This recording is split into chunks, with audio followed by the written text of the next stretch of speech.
Hi everyone, today I'm going to show you how to remove and refit the rear wheel of a standard bike. Now I've gone for a bike that has rim brakes here, the caliper system, just because that's an added facet to getting the wheel off. If you have disc brakes, then usually the job is a whole lot easier. Anyway, in this case of V-brakes, which is highly likely to be the sort of brake you will have if you have a regular bike that hasn't got disc brakes, you basically push the two caliper arms together, and this part here will slide off the end of the silver noodle.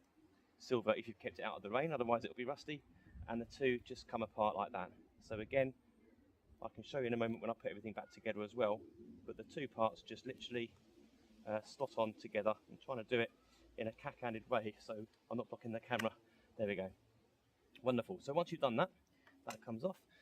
For me, I turn the bike upside down, and as I've shown you in my other video for removing the front wheel, I always do it on grass because I don't want to get my bike all scratched up on the gravel or the tarmac. So we whip the bike upside down. Excuse the shorts, don't judge me. And when it comes to removing the rear wheel, you've obviously got an extra facet, which is the chain to contend with, but don't be put off. It's not as scary as it seems. So first of all, if you've got a quick release system, you're going to be pulling this lever back and unwinding the bolt to release tension. If you have regular bolts, they're most likely going to be 15mm. With BMX bikes and other oversized bike frames, sometimes you'll get 17mm and even 19mm, but in most cases it's going to be 15. Anyway, for this being the quick release, you're going to pull this lever back. You shouldn't be on too tightly, and then by holding the bolt on the other side, you're just going to be spinning this round lefty-loosey, anti-clockwise. Don't remove it all the way, but just enough that these bits can be moved to side to be pulled out of the dropouts. This is the dropout here that the axle of the wheel fits into, so just enough to remove it. Now the technical part, this is for removing the actual bike from the chain. It just lifts up. As you can see, I've pulled the chain away here, and the chain is now going underneath the cassette of the bike. So there's nothing stopping the wheel from now coming out. And there we go, away it is. Just get your finger underneath this part, and the wheel is out and ready to go.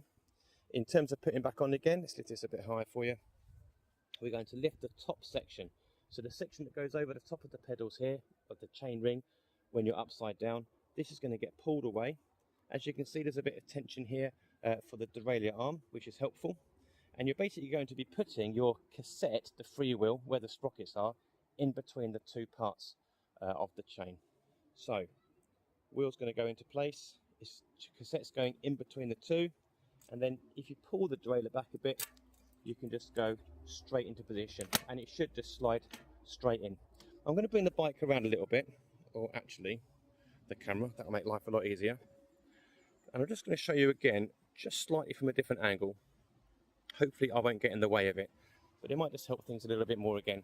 So, we're going to be bending this back, and that exposes the wheel then for lifting completely out. So we're going to give that a go. And then again, just lifting up and moving away. So if we're going back on, lift this part of the chain up, get the cassette in between the two, in front of the derailleur arm, so this side of the derailleur arm, and things should just pop down slowly, provided you can get your the end of your tyre back in between the calipers. Then this really should just slot straight back on. If not, just move it side to side a little bit, and eventually it will come into play. Sometimes the two quick release bolts might catch onto things. They both work on springs, so you can move them left and right, but you'll know if the wheel is on because it cannot go any further down into the dropouts, the part that holds the axle. And just come around here again, just for a small final part. You're then going to go clockwise again, holding this side, spinning this side, and then when you think you're about at the right tension, you're going to push your arm in. That's not enough tension because it wasn't aggressive enough. You can over tighten it, so if it's too hard to push the close lever back in towards the frame, then you need to let off a little bit. But that's about right there. And we are in business in terms of attaching then the calipers together again. It's exactly what I showed you a little earlier on. So just get the two together and pop it in like that. Now when you first have the wheel and you go on your first ride, it might be a bit of clonking because you may well have moved the chain off the sprocket that it was on before you move the wheel. So just spinning the wheel around a little bit. There you go, there's the clonking. And now everything is aligned and in place. And there you have it. That's how to remove the rear wheel of a standard bike. Feel free to comment. Please like, please subscribe, and I'll keep uploading the videos. And to those who are watching who think, really? Do you really need to do a video on this? Well, it's easy when you know how. But if you don't know how, you need someone to show you.